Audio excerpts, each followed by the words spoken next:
Okay, we should be live. Got it.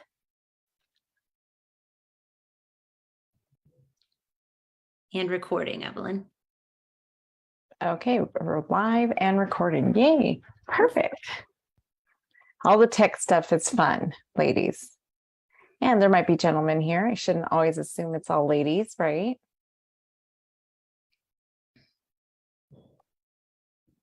Okay, and I'm still admitting participants here. Anyone want to share some takeaways from yesterday before we really get started and dive into today? Any ahas? One of the things I really want to cause here are some paradigm shifts. It's really important to me to help you to have a paradigm shift. So if anyone would like to share any kind of shifts they had, that would be fantastic. You guys can come off mute or put it in the chat, whatever you prefer. While you do that, I'm opening my notes. It looks like I accidentally closed my notes when I was going live.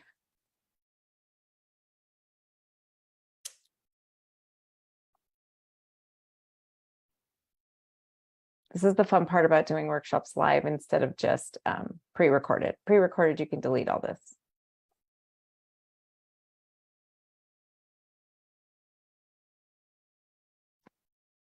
Let me see.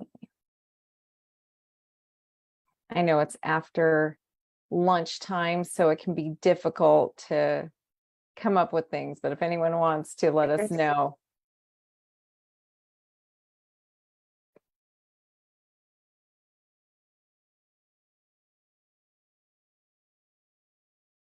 Okay, well, let's get started. So yesterday, we really talked a lot about just the different things that we're going to change our mindset on, right? And I really hope I disrupt your thinking in this area and help you to see a different way.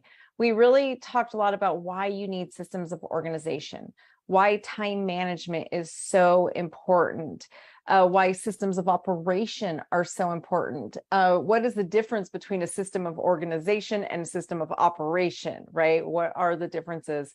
And today, we're going to really talk about why you have to delegate, and it is okay for you to really release some of these things and give them out to other people. I know for me, I was terrified in the beginning of my journey as a leader, and especially as an owner, to really give up the helm, right? And not just give up the helm, but share it. It's for directors and owners, you don't have to give it up, you have to share it. So let's see, Crystal, POS are always in the topic of discussion, but hardly ever into. Yes, absolutely. Their systems of operation are always a topic of discussion, but how many times do you actually see small business owners implementing them, right? Especially in childcare. The importance of getting these things done cannot be stressed enough. Yes. I'm glad you had a great conversation with your team after yesterday's session. So it's something I really want you to lean into and think about as what kind of systems do you have right now? What do you have? Because I'm willing to bet you don't have any. I'm willing to bet you think you have policies and procedures, but you don't. It's not something we do in early childhood education. Right now, I'm really pushing for the ECE revolution because it's time. We often talk about how we want to be seen as more professional, right? I mean, you hear it all the time in ECE where we complain about, well, they don't really view us as a professional and they don't treat us with the respect that we need as a professional. But the problem I have with that, I have to say, is that we don't always act professional. I can guarantee you, I'm in a lot of different groups with like corporate CEOs, right? And they don't speak like we do. They don't act like we do. Having an SOP is absolutely just done. It's unheard of not to, right? How we show up and look every day. We're not conscious of things like that. And if we want to be seen as professionals, then we need to step up and become professionals. right? And that is why I'm very passionate about the ECE revolution. Now, I'm not saying that I want your staff or you to always be dressed up and just to really, it is still very, very important to me for my teachers to get on the floor and play. They know that real, true work is being on the floor, playing with the children. But I also want them to be prideful, right? I definitely don't want it to look like they just rolled out of bed. And me, as an owner director of a childcare center, I set the precedence for that. So if I come in wearing sweats and a ratty t-shirt, then I should be above them, right? How am I going to expect them to step into their role? So a lot of what I want you to do is really change your mindset as leaders, because you are leading the charge. Think about what you want your center to look like as you start to define. Today, we're really focusing on defining. And think about what you want your center to look at. Yes, dress code has to be in your employee handbook. And bigger than being in your employee handbook, you have to teach it and enforce it. Some of you have beautiful employee handbooks, but you're not enforcing them, so they're useless. It is an absolutely useless piece of paper if you're not training on it and if you're not enforcing it. Otherwise, you might as well put it in the scratch paper box. Let's see. Oh, Gino Wickman. Anita's reading a book by Gino Wickman. Amazing. I love Gino Wickman. He is awesome. Absolute game changer. I have a bunch of his books. First one I bought that really changed a lot for me was Rocket Fuel, and then Traction. He's awesome. That is a great one to lean into. So today we're going to really talk about defining. And if you've taken any of my other courses, you know I talk a lot about branding, which is kind of go into this. Hopefully you guys already know your vision. Hopefully you know, have a really clear picture on what is your childcare center's queen bee role. If you've done any of my other trainings, I talk a lot about identifying your queen bee. And I'll do a quick explanation of that. Your queen bee is what you want to be known for, right? And if you think of what does a queen bee, what is the beehive's function? Well, the queen bee is there as like the lead. Everything in that beehive exists to basically protect that queen, right? Every bee in the hive, the way it's set up, everything is designed to protect the queen. So when you understand what your queen bee role, for me at my childcare center, high quality research-based standards, that's our queen bee. And coming from a place of nurturing and love, we kind of have that dual queen bee. So we know every decision we make, everything we do has to revolve around that, right? So as you're designing your systems of operations, your job descriptions, the responsibilities, all of the things that you're going to use to hold your staff accountable, you're basically going to be thinking about your brand and staying true to that. If you don't know, if you guys look at, and I don't have enough time to really get too much into branding and vision, but I'm sure if you guys go through my YouTube or Facebook groups, you'll find old videos I've done on trainings on this. But they're vitally important. It's like that foundation piece that you need. This is the difference between building your business or your childcare center based on sand or solid ground, right? If you don't have that strong foundation, it's going to crumble. And knowing who you are and who your company is and staying true to that is very, very important. It's a foundational piece. It's just vital.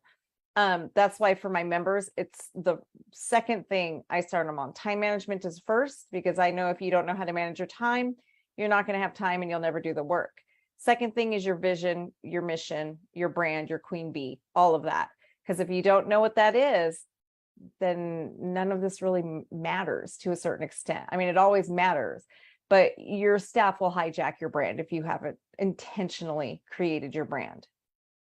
So, what's really important here is to define who you are. What is your role as an owner or as a director? And did you know if you're an owner director, you have to know the two different hats that you're wearing. One of my biggest problems when I was owner director is I didn't understand that they are two completely different jobs. And until I really learned how to sort that out and know when do I put the owner hat on and when do I put the director hat on, until I really figured that out, I struggled for a long time. And I'm going to give you guys a tool throughout this training today that will help you if you are an owner director. It's going to help you really designate the differences in those two roles. If you are a director who has an owner on site, or if you're an owner with a director on site, do you understand the differences between your roles? Do you have designated clarity between what is the owner's role and what is the director's role? I cannot even begin to tell you how many directors message me desperate because their owners are constantly setting them up for failure. Happens all the time, where owners don't even realize that they are the problem, that because they are basically cutting their directors at the knees and they don't know how, and they just don't get it because they don't have that fine definition of roles, who does what. So one of the most important things we need to remember as leaders, whether you're an owner or a director, is you can't do it all by yourself. You just can't. We can't do everything by ourselves. We need teams. We need the people to come alongside us to help us, right? I think we all see ourselves a lot of times as superwomen, and we think we can, but we can't.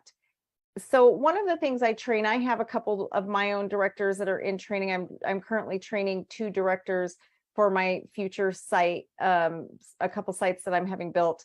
And one of the things I tell them all the time, and I just keep repeating, even my director that's worked for me for 15 years, I repeat the same thing, is that you can either do an excellent job of a few things, or you can choose to do a poor and mediocre job of everything. So as you're really deciding what are you going to keep on your plate, what are you going to delegate, what are you leaning into, what you want to really look at is what do you need to do a great job at, right? Because I can guarantee you, if you're doing everything yourself right now, you're dropping the ball, guarantee. You're either having licensing issues, your staff is calling in all the time, you're not holding your staff accountable, your payments aren't coming in from parents, they're not paying their bill consistently, you might have a terrible looking accounts receivable, maybe you're not even keeping track of your accounting, right? Your accounting might be a total mess and you're not even keeping up with accounting.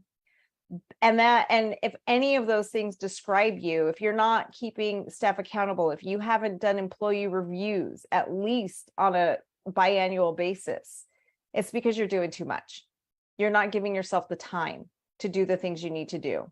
And you're not prioritizing what is truly important, right? And that is very, very important, is to understand what is the most important thing to do. What is vital for you to do? And also just really delegating to your staff and understanding what it is that they should be doing. When I am really analyzing my tasks and deciding who gets what, I ask myself for each task, how much am I willing to pay for this task to be done? And I know what my dollar amount is. I know what my directors, I know what my assistant directors, I know what my supervisors, I know what each teacher's, right? How much are they worth an hour? For me personally, I got to a point in my life that I decided I'm worth $500 an hour. I'm not doing anything that I would not pay someone under $500 an hour for. If you're starting this process and you're an owner, I would put at least $100 price tag on yourself, at least. Okay. Your price tag from now on, after today, you're going to look at all your tasks and say, if I would not pay somebody $100 an hour to do this, I'm not doing it anymore. Okay. For your director, I would put a price tag of $50 an hour. If you are a director, even if you don't make that, I want you to think of yourself as a $50 an hour employee. Okay. If you would not pay someone $50 an hour to sweep the floors and mop, then you're not doing it anymore. It's a waste of money. And owners, what you need to hear, and directors, if your owner is not on here, play this back for them. Let them hear it. because they really need to understand that some of the things that they're asking you to do is like flushing money down the toilet. There are things that are beneath us, and we got to look at how much we're spending on things. And sometimes we think we're saving money, right? As an owner, we're horrible about this. We think, well, if I do all the cleaning myself, I'm saving money. If I do the landscaping, I'm saving money. But you're not. You've missed a huge, very important point. You're wasting your time, which again is your most important asset.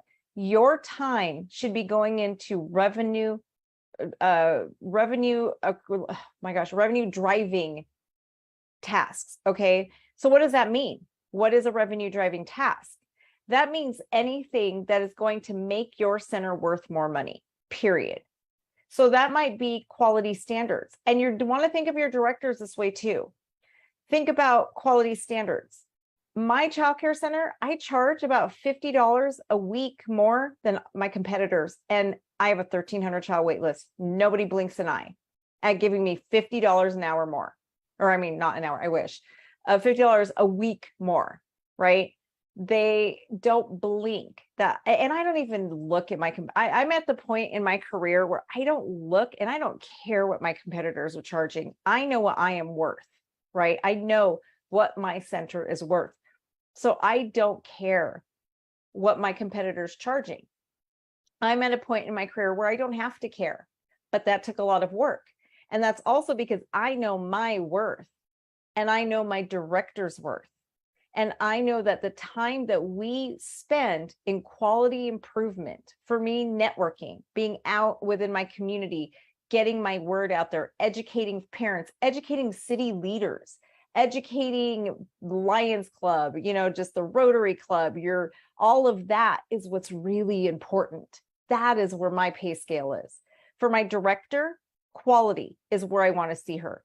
My director manages to observe and have personal conferences with every teacher and every classroom in my center once a month. Every time she is actually doing an observation every month, and my staff is getting feedback. So we're constantly improving, right? Not only are we constantly improving, but we're also keeping up that high quality. We are a 5-star NACE program. So in order to keep that as our normal everyday life, she has to keep this up. So we're that constant, and she has the time because we have done the time management work like we talked about yesterday. The things we're doing today, we've put this in place throughout this whole week. The things that I am giving you are the reason she has the time to do these things and why I have such a high quality program with a 1,300 child wait list. Let's see, Vanessa, what if you're just opening your center? Do I start changing more right away or wait till I'm full? No, start now. Start now. That being said, I also want you to be very careful for your financials, because overspending, when I have owners come to me that are desperate and they are basically going bankrupt, which is what we see a lot of, it's because they overspend. So learning that fine line of not overspending, but also knowing where to spend, that is something that can take some time. And by the way, if you're a new owner struggling with that, I do have a program to help, because that's not something I could teach you guys really quick. And it's something I think for some of us, who are more seasoned, it's this dance we learn, right? On like, where do I invest my money? Where is it scary to invest so that you don't end up bankrupt? It's the reason 80% of owners go bankrupt in the first 2 to 5 years, is because they overspend in the wrong spots and they just don't know how to manage financials. So I do have a program to help newer owners with that, by the way. I actually even have owners that have been owners for 20 years. I help with things like that, but I do. Let's see. Do you have a list of tasks? So we're going to talk about how you get the different tasks and the roles on that. Yes, the board. Okay, so what about church who have board of directors and not owners? Do you feel roles are a little? Absolutely. We work with quite a few churches. It's one of my biggest passions, because Katie, you must be a director, and I think you have one of the hardest jobs. Absolutely, because you don't have, there's 2 types of directors I see out there who really, really struggle. And one of them is an owner who isn't present and doesn't help right? And the second is exactly what you're talking about, the church or corporate director who really doesn't have that infrastructure, who gets it and helps. I've actually gone toe to toe with some pastors for directors before, just to try and help them understand what a director is really struggling with. They just don't understand. So it is different. And for each one of you guys, it's going to be different. And that's why I'm going to help you learn how to create your own task sheet and your own sheet where you decide what is the owner's job, what is the director's job. And it's going to be the same thing for you guys in church-based centers, or it's going to be exactly the same, where there's certain things that you kind of have to act as the owner, unfortunately, because you don't get quite as much support. Some churches are amazing and wonderful about this. Some really, you're just on your own. And that is basically something. So how much should we pay per? So that's a little bit different, Brianna. And I actually have a whole different course on that, which is our building blocks program. Your concierge should be able to help you with that on paying rent per square foot in a church. But I think what our previous question was a little bit different, where she's actually, the church owns the childcare center and she's running it, but a board of director oversees. It's very different and very, very hard job. So that's probably going to be the next thing I tackle, is coming up with an official way to help more church-based programs. So basically, though, just remember, the most important thing that you need to remember is you can't do everything yourself, right? So in order to discover what tasks need to be delegated and who gets those tasks, you're going to do something called a task analysis. This is going to, I do have a sheet that I'm going to give you guys. And it's one of the things you'll get in the packet at the end of the week in order to really help you to figure out this task analysis. So when I did my task analysis, what I did was I went through the exercise I taught you guys about yesterday, where we documented everything we did all day long. I made my teachers do that too. And I can tell you they weren't happy with me, but it was a really great thing. But they also had to document everything they did every hour. Okay. At the end of it all, I took the information, mine that I did at the time, it was my assistant director, and then my teachers. And that is how I came up with my job descriptions. And that's how I came up with like my responsibilities and what I wanted people to do. So what I'm going to have you guys do basically is, when you do your time blocks and you really figure out how you're going to like what you need to spend your time on and all that, you're going to analyze those tasks. And I'm going to share my screen so you can see a form that I created, and you guys will be getting this at the end of the session. So don't worry about getting too much of it now, because you will be getting it. But you're going to list every single task that you find on your time analysis. And you can also do this by just writing down everything you do. And I mean everything. And I can tell you, when you sit down to do this, it's going to be really hard for things to come to you. That's why I really suggest that throughout your days, you just jot something different down, right? Because if you sit down, and you guys will be amazed, it's so hard to think of this if you just try to sit down and do it. But if you keep this and let it go for about a week, and every day you think of everything you did, you're going to be amazed at how much you do. I have one of my members who did this, came up with over 90 things she does in one day, right? And then there's things that we do seasonally that we are going to forget here and there. So this really took me about a year to complete. I do, for my members, I do have this mine completed for my members. But basically what you're going to do is you're going to look at all the tasks that you list, right? And you're going to organize them by necessity, needs, and nice. And I call it my 3 N's. And I do this on a daily basis. I look at all of the tasks and I ask myself, what is an absolute necessity? Must be done, no compromising, right? It can cost me my license or make me go bankrupt. Okay, those are my necessities. Your license depends on it, or bankruptcy. Your needs are things that are extremely important. They are very important. They're going to be a part of your brand, and it sets you apart in the market. So the needs are going to be, for me, high quality standards, right? It's going to be complying with quality rating, our Silver State Stars or quality QRES program, or any EYC standards. That absolutely needs to be done, but it's not going to put me out of business. It would hurt, but it's not going to like get my license revoked, right? And then the nice are the things that we just like, that are really nice, like having fancy bulletin boards or the fish tank.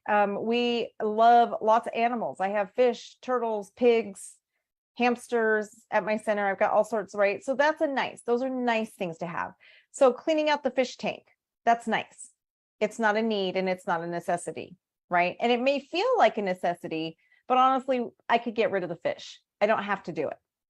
So you're going to really look at all the tasks that you do, and you're going to break it down by necessity, needs, and nice. You're going to look at all the tasks that your staff does.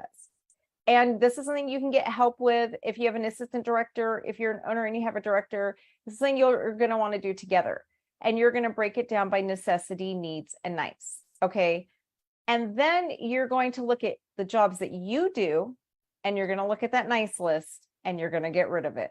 You don't need to do it. When I did this the first time, I actually got one of those really big poster boards that you can get at the Dollar Tree, and I put 3 columns, and I actually took these and put them on Post-its, and like every single task had a different Post-it, and I put them under necessity, needs, and nice, and I kept it for about a month. Okay. And I kept adding to it and adding to it, but I also kept moving things around, because I realized that some of the things I thought is a need is really a nice, right? It really didn't have to be there. So once I really got it sorted out and decided what are my necessities, what are my needs, and what are my nice, I took another poster board and I put people's name and their position. So at the time, as owner director, I had an assistant director and a supervisor. So I put like assistant director, supervisor, teacher 1, teacher 2. And I put it with the teacher's name because I really want to lean into their zone of genius, right? And I started first in that nice column, and I started taking things off my nice and putting it under a different person's name. My only caution to you is those nice things sometimes might be what you're passionate about. I don't want you to get rid of something that you absolutely love, okay? Because you'll hate your job if you do. I did that by accident. The first time around, I got rid of the things that made me happy and brought me joy. And I really just regretted it and ended up being in a place where I was only doing things that I hated. Because if you guys look at it, our necessity items are the things we don't like. Dealing with licensing. I don't know a single one of you who enjoy dealing with licensing, right? So you don't want to just have the necessities that just steal your joy. You want things. Oh, you're answering my question. Good. Well, good. I'm glad I answered it. Yeah. So you want to keep, but just select the things that you love to do. Don't get rid of the things you love to do. When it comes to your needs column, there may be somebody better at it than you. And don't be afraid to get rid of it. When it comes to your necessities, there might be someone better than you at accomplishing this. Don't be afraid to get rid of it. If you need a bookkeeper to do your books, I mean, doing our books is a necessity, right? Absolutely a necessity. Depositing money in the bank is an absolute necessity, but someone else can drive to the bank. It doesn't have to be you, right? So basically what you're going to do in this point here is, yeah, I hate doing my books too. I hate my books. So I don't do them. I oversee them. I know how to interpret them. I know how to oversee them, but I don't do them. So with the necessity, needs, and nice, you are going to take things off of that. And you will actually, yes, hire to your weakness. Absolutely, Kelly. You're going to basically start taking those, if you do it the Post-it way, it's really nice. And you're going to take the Post-its and move it to the right people. And suddenly you're going to find that your job isn't so hard anymore. The problem is that we don't always trust people. And we don't always let go of tasks because we tend to be control freaks sometimes, right? And earlier today during my office hours, I was talking to one of our members, and this subject actually came up where we were talking about just what happens when you're letting someone fly and you let them take over a job. Yeah, sometimes they're going to mess up. They will, I guarantee it, but that's okay. You messed up too when you were new. We all do, right? When we were new, we messed up. They are going to mess up as well. But if we don't allow them to learn from their mistakes, they're never going to learn. It's just like the children. In order to learn how to walk, we have to fall, right? That's how we learn how to walk. And when you're empowering someone else, you got to let them learn how to walk. So this can be very hard because most of you who are in here are probably A-type personalities like me. You are probably that assertive, you're a go-getter. Otherwise, you wouldn't be in leadership. People who aren't usually don't go beyond where we are now. So it's very hard for us to let go of control.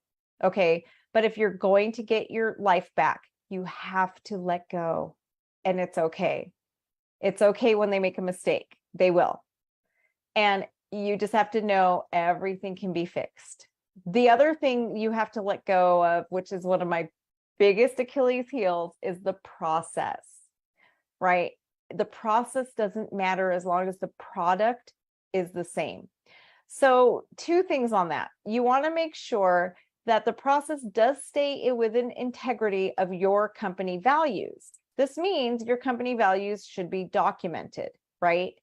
And they should be basically taught to your staff. As long as they know your values and who you are and what you stand for within your company, and they will be able to have that clear definition of how to go about things, right? And for example, if you know we need 25% children on subsidy in order to get the food program, which is federal, like the federal law on that is 25% in order for federal funding to provide for our lunch programs, right? And you have a director who is like, well, I'm going to get that 25%, even if I have to lie. That's not okay. That doesn't stay within your integrity, right? So that's where I mean, like, it's not just the product, because yeah, they accomplished what you wanted them to accomplish. We hit the 25%, but did it stay within your integrity? I personally would rather lose money than be outside of my own personal integrity. So what will happen, I guarantee, and it's happened to me several times, is where I've come into my center and they've done something really cool and big, and I look at how they did it and I'm like, ooh, that's not how I would have done it.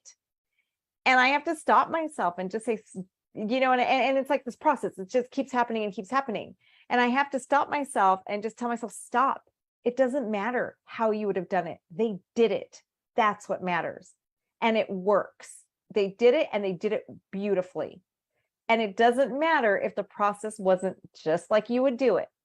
Let it go.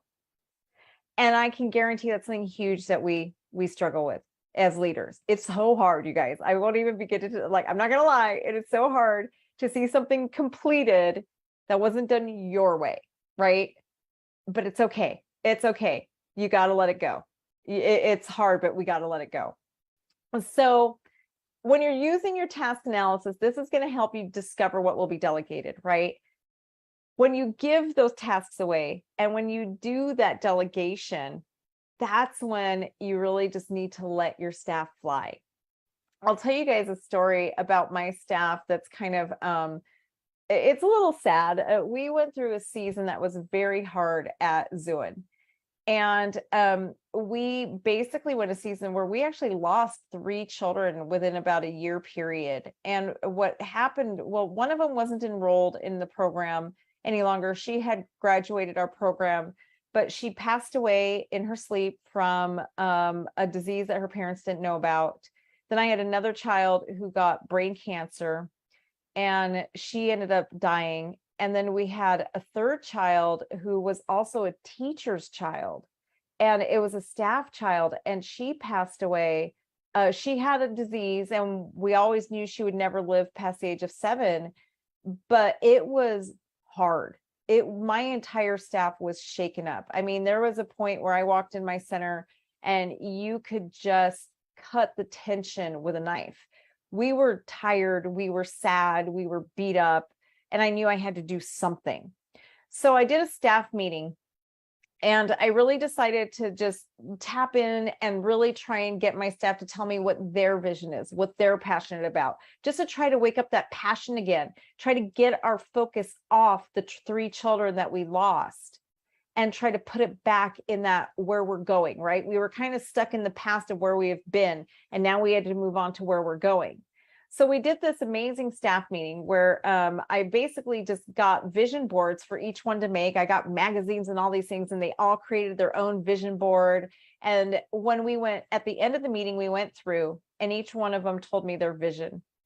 And I realized that I had been stifling some brilliant women. I had literally, because I was so controlling, and I wouldn't allow any of it, everything had to be my way. It had to be my way because I knew what was best, right? When I saw these visions, I just realized, oh my gosh, I work with these amazing people. And here I am not letting them have a say in anything because I'm so afraid of the mistakes they're going to make. And I realized that I have some amazing minds that work for me that I've been holding back, and all my frustration with their lack of creativity, their lack of just taking the initiative. It was my fault. It was me as a leader. It wasn't what I had thought. I just thought they just didn't care. They cared. They were very passionate. I was too controlling. So just keep that in mind as this process gets to be hard. When you get through the hard and it becomes your normal, you're going to see, it is amazing to see how these women just fly, how they just grow and become absolutely amazing. So going back to the workbook, what we're going to basically create using your task analysis, you will be creating job descriptions and responsibilities that can be implemented to organize each person's role. So what you're going to be doing with these job descriptions, it's really going to show what each person is responsible for, right? It's going to really show what you expect out of each one. And now you'll have something to actually hold them accountable to. If they don't know exactly what you expect of them, we cannot hold them accountable. One of the biggest things that we have to look for are complacent employees. And a lot of times complacency happens because we aren't verbalizing our expectations. The other thing I really want to caution you for is that as a leader, we expect people to be like us, right?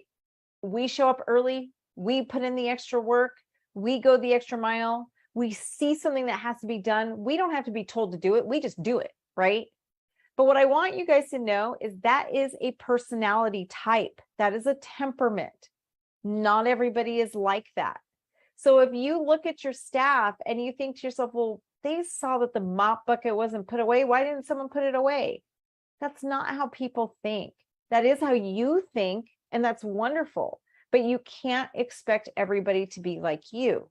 Otherwise, all of your staff would be directors. All of your staff would be owners, right? If they were all like us, they wouldn't be our staff. They wouldn't be okay just being teachers. They would want more. As I said yesterday, we will no longer assume. Yes, don't assume. There's no such thing as common sense. So, but don't expect as well. So no assuming and no expecting. Do not expect them to be like you because they are not like you. Otherwise, they would not be working for you. They would be leaders. Okay. If you have somebody who is a leader, embrace them and empower them. Hold on to them.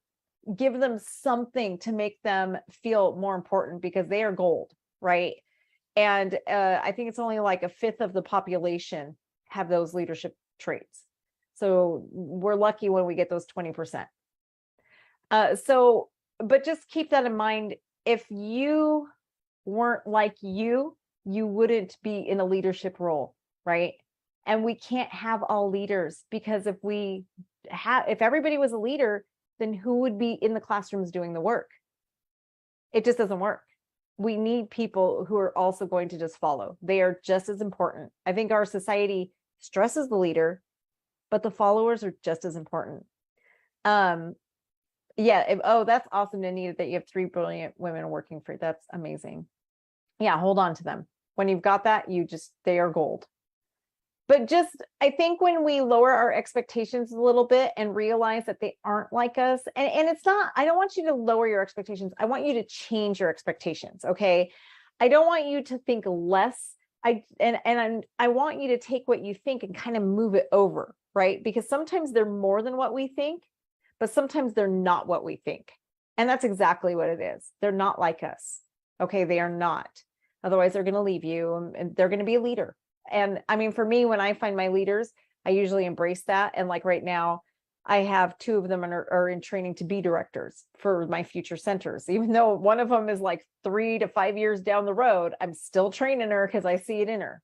And I just want her to know I see it in her so she doesn't leave for another leadership position somewhere else. And embrace teaching staff what is expected, right? Also, the other thing I want you to think about is in a childcare setting, even if you work for a corporate center or if you're in a big church, it's still like a small business. And working for an entrepreneur or a small business is not like other jobs. And we want to embrace that concept and we want to train on it. Okay. We don't want to just expect them to know that, if they work at the Walmart distribution center, or an Amazon distribution center, or some huge warehouse style company, or even just like a grocery store style company, there's a mentality, there's expectations, there's just a way an employee is in places like that. Well, when you work for a childcare center, it's not like that, right? We're all kind of small businesses.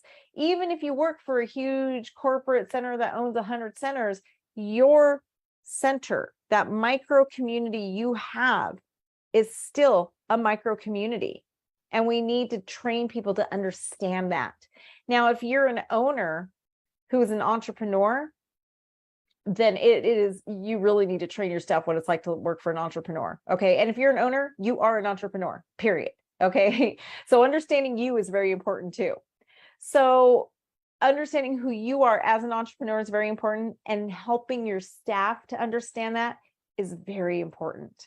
Because it's not like working for anyone else. We entrepreneurs, we need constant change and stimulation, right? We need that, like, I need to grow, I need this, I need that.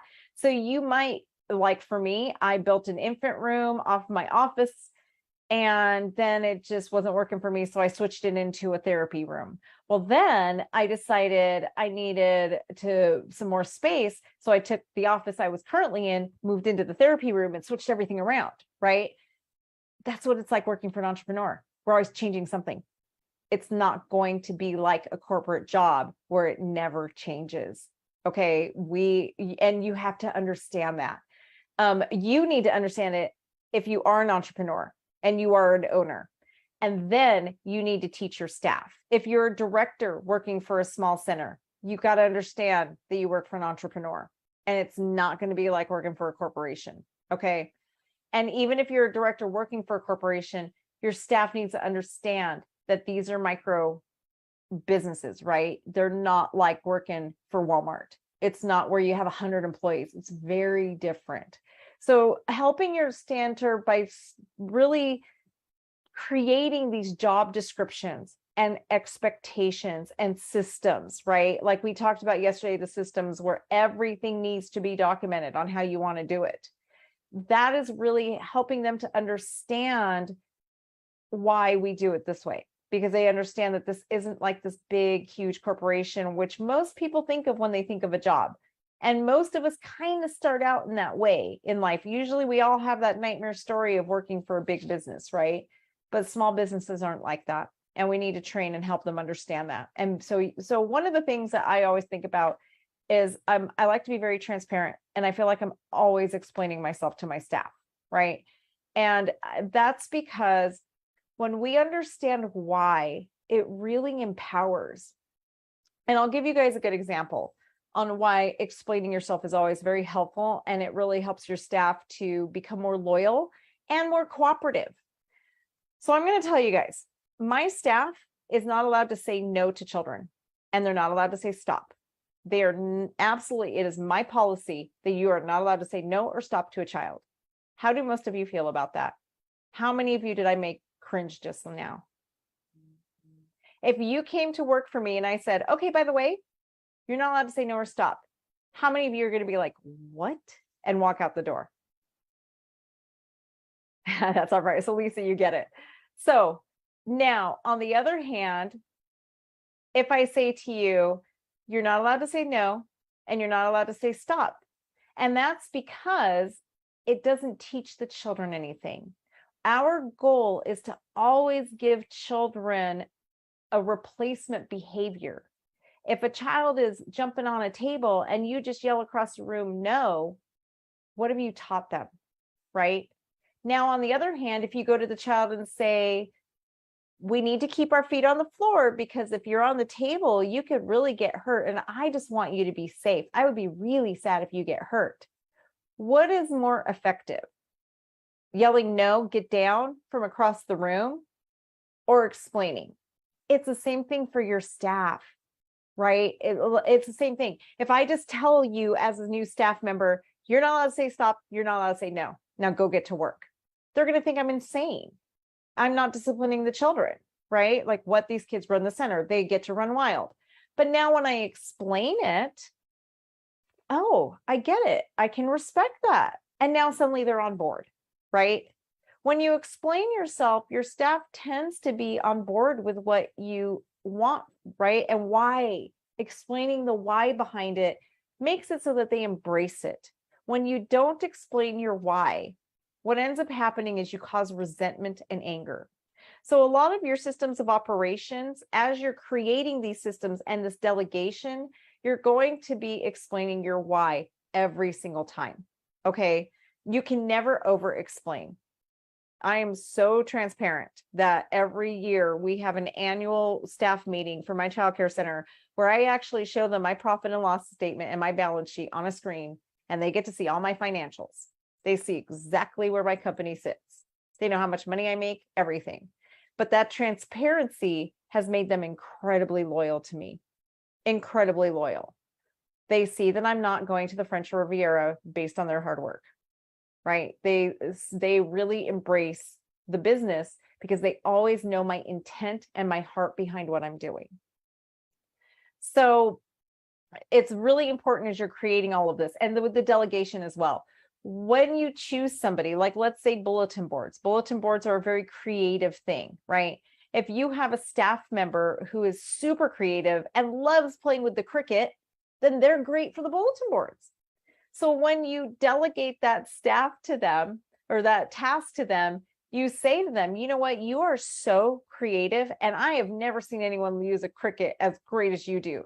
So I would love to really just take your zone of genius and let you fly. So you get to be in charge of all the bulletin boards now. Most people are going to love that because you're helping them step into what they love.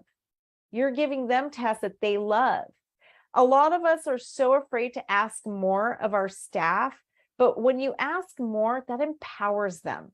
It makes them feel like you see them as competent, you trust them, and that you value them. Right? And those are very important things to help a staff feel like.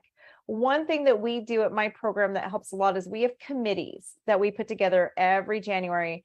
Everybody gets to volunteer for a committee. It might be our 4th of July parade. It might be our Thanksgiving feast. It might be the Christmas play, but they're in charge of whatever, like that committee gets to be in charge of that thing. But we let them choose their zone of genius. We have pigs at my center. We have potbelly pigs.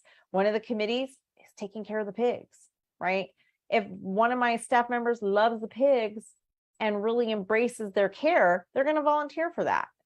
If another staff member can't stand animals, they're not going to want to take care of my pigs. Right? So it's really finding their zone of genius and allowing them to step into that. Let's see. I know it's best to delegate, but when are you are alone or with just one assistant, but you still have to do booking, marketing tours, preparing lessons. How do you organize time? So I have a whole thing. Time management is huge. And I do actually have a whole different training I do on just time management. But start with, so with your time management, I'll give you guys a quick tip. If you guys do what I taught you guys yesterday, right, with really doing that time and task analysis, right, then take everything you do in there and put it in the necessity, needs, and nice. Get rid of stuff. If it's not necessary, let it go. Just let it go. You don't have to do it. And also teach people how to respect your time. Okay. That is huge. If you organize, respect your time. And I know this is a lot, like a 2-minute speech for you guys to do, but you can always, even if you're by yourself, you can learn how to find more time. I'll tell you guys my journey through learning how to manage my time. I lost my husband last year to a terminal disease. 3 years before he died, I was his nurse. I ran 2 companies.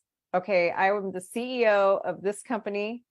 Plus I had my childcare center. I managed, and this is where I learned time management like nothing else, because I managed to be able to run my 2 companies while I nursed my husband so that he didn't have to have a nurse come in. And it was a lot. It was a lot. And I literally had to learn how to time bend, but I did. And I basically took a lot of those things that I learned and I've used it in my life today so that I still can run 2 companies and I still work a pretty good amount of hours. I mean, I'm still one of the co-directors at my childcare center. I'm there for about 20 hours a week right now. And then I come into this company and I can still run both companies at under 50 hours a week, which is still more than I want right now. And I still need to work towards 40, but I'm running 2 companies, and so it's doable. And I take 2 days off. So you can, even if you're alone, you can. I mean, I'm kind of what I juggle, I'm kind of alone in. And when I was a nurse, I was alone. But it's really a matter of learning how to respect your time and organize it. That's what you really need to do. Time blocking. There's so many great hacks. Look up in my podcast and my videos. I have so much on time management. I've just mastered it to the point that I've got a lot of content out there on time management. So do we have any questions? And let me just make sure I hit all our workbook. So if you guys don't have the workbook, again, let us know. But let's see, you will create job responsibilities. I talked about that. Oh, job descriptions and responsibilities also help you when it's time to hold your staff accountable. That's the last answer I have not given you in the workbook today. It's holding your staff accountable. When you have these documented systems that your staff has been trained on and they still don't comply, right? Now you actually have something to come back and say, hey, right here, it's documented and you were trained that, we do not, I don't know, you have to stay at your station during outside time, right? Why weren't you at your designated station or engaging with the children during playground time? And now you have something to hold them accountable to because your expectations were clear and they were documented and they knew exactly what their job was. So now when staff isn't performing to how you want, you can formally go through your processes of disciplinary action. But you would be amazed once you make your expectations clear, you don't have to do so many disciplinary actions anymore. It doesn't happen very often. I mean, it happens, but not quite nearly as often. But you can at least have the confidence to come in and say, no excuses, right? It gives them no excuses because it was clearly defined. Do you guys have any questions? Okay, I do see, I don't have a workbook. There is somebody asking for a workbook. So that does not look, and I'm sorry if I butcher your name. Is it Kajan? Did I get that right? I hope. That doesn't look like a complete email address. It should be like, is it your name at enterprises.com? I like that, quality specialist. I think that's a great title. For the workbooks, everybody should have received it to the email that you registered for the workshop with. Also in your Facebook Messenger inbox, it was sent from your concierge. Krajan, I know I sent yours in your inbox and via email. So check your messenger inbox if you haven't been able to. And also in your emails, check your spam, because we have a problem, because we send so many things, sometimes it goes to spam. So check those two places, because lots of workbooks have gone out. Okay, so I see some people have missed some answers. So I'm gonna go through the answers in the workbook really quick, just to make sure you guys have everything, and then we'll do the word of the day. So the most important thing to remember is that you can't do everything by yourself. B is task analysis. Will help you to discover what tasks need to be delegated. You will create job descriptions and responsibilities that can be implemented to organize each person's role. And I'm trying to go slower since I know it's hard to keep up while you're writing. And job descriptions and responsibilities also help when it's time to hold staff accountable. Hopefully everybody got those. And the free PDF we'll be giving you guys for today is that necessity, needs, and nice that I showed you. And the word of the day, is everybody ready? Number 3, okay, let me see, is you will create job descriptions and responsibilities. And you're going to use those necessity, needs, and nice as a starting point. I'll give you guys a teaser. We'll probably be giving you some job descriptions too by the end of this, but I'll talk to you guys about that later. Okay, you guys ready for the word of the day? Yeah. Okay, it is will. Today is will. If anyone has any questions or comments, feel free to come off camera and unmute. Oh, you're welcome, Anita. Hello. Hi, It's me, Sophie. Sophie. I can't get on camera right now. You're fine. But anyways, real quick question. I wanted to clarify, really thank you for doing that. What is it? A whiteboard to kind of put sticky notes to kind of separate that. So can we do that with the task analysis of time? Just go ahead and, something I did. And then later on, go ahead and sort them out. Absolutely. And then sort them out on this board and then move them around. Now, is this something we do, the time analysis, we do it for a whole month and just kind of, I think I'm just going to throw sticky notes on there. Like every time I say, oh yeah, I remember I have to do this, right? Just throw it on there. What was I going to say? 30 days, or you kind of mentioned it took you a year. Yeah, let me clarify that. So when I do it to create these tasks, like I do it for a week. Okay, so you're going to intensely be doing it for a week, but I kept my board up for a month, because what I found is that I got it done after that first week. And then I realized, oh my gosh, when I was doing this, I forgot this and I forgot that. And it's just going to keep coming. So you're going to do it for a week, right? And then get it done. But you can leave it up. And as you remember things, add it, because it'll drive you crazy. If you're anything like me, it'll just start driving you crazy. So yes, now I've taken it one step further. And since I've been doing this for years now, I actually do it for a year. But the way I do it for a year is every January, and I think we have a masterclass coming up on this that you guys can sign up for. It's I don't remember when it is, Mandy. You could help me with that, but I do have a class on just this coming up, where basically what we'll do is help you guys learn how to make your annual calendar. Okay. And what I do, and I'm going to tell you, your annual calendar will be an absolute game changer. What I do is I go through my planner for a year, every year, and I just create next year's calendar. Okay. So like for me in January, I can tell you when our Christmas play is going to be. I can tell you when my childcare center is going to have our trunk or treat. Okay. I know that far in advance. Nice. 2023. I saw that. The other thing that I do is I create due dates a year in advance. So for example, my staff has already turned into me their Christmas playlist. I already know what they're going to be doing for their Christmas play. October 1st, they start rehearsing. So first week in September, they know, and it says on their calendar that Christmas plays are due. Okay. October 1st, they know that their Halloween doors have to be up. They had to turn in the plans, I think it was last week, right? So this is something I do in January, and it's something I'll teach you guys. It's a different class I'm doing. It's huge, but I'll show you how I've made that go so that you end up taking control of your whole year. It's huge for when it comes to saving your time.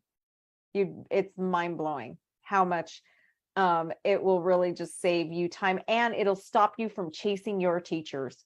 If you're so tired of the week before Mother's Day, them coming to you and saying, I don't know what I'm doing. What are my kids going to do for Mother's Day? And you're like hunting down the supplies for your Mother's Day gifts, then you're going to need to take this masterclass, because it basically makes sure that they're done at least 2 weeks in advance, so nobody's scrambling. It just takes that stress of scrambling out of your life. So it's January 2023 is when we're going to do that masterclass. But yeah, so right now you guys just start with the week. I just suggest you keep it up for the month, even though you want to complete it, and you can always change it and add to it, right? It's going to be progressive constantly, but just do it for the week. Don't overwhelm yourself, and don't give yourself too much trouble. And then there was one last thing that I slipped my mind, but oh, and then for an owner director, what you're going to basically do is kind of figure out those tasks that the owner has to do, like your bookkeeping, dealing with accountants, dealing with the insurance agent. And then you're going to know like those external things that the owner absolutely has to do, renewing your business licenses, and then things that you can delegate to your assistant. Any other comments or questions? I know we're over, so we should probably. Had one person ask you to repeat the word of the day one more time. It is will. All right. WILL. However, you are in communication with your concierge, either in Facebook Messenger, via text, via email, whatever works for you. Message that word to your concierge. We are keeping track of who is sending us the words each day. And we are making sure that we get you the bonus for the day. You know, as you build the sentence, we're building your packet with those things. So at the end of the week, you will get the whole packet. And if you are catching this on replay, that's okay too. You just send it to your concierge as soon as you're done watching the replay, and we're keeping track for you. All right. With that, we're going to let you guys go. Thank you so much for joining us for session 2. Sorry about the mishap with the text message going out at the wrong time. We are meeting at the same time every day, Monday through Friday, 1 o'clock Pacific, same Zoom link, and we will see you tomorrow for session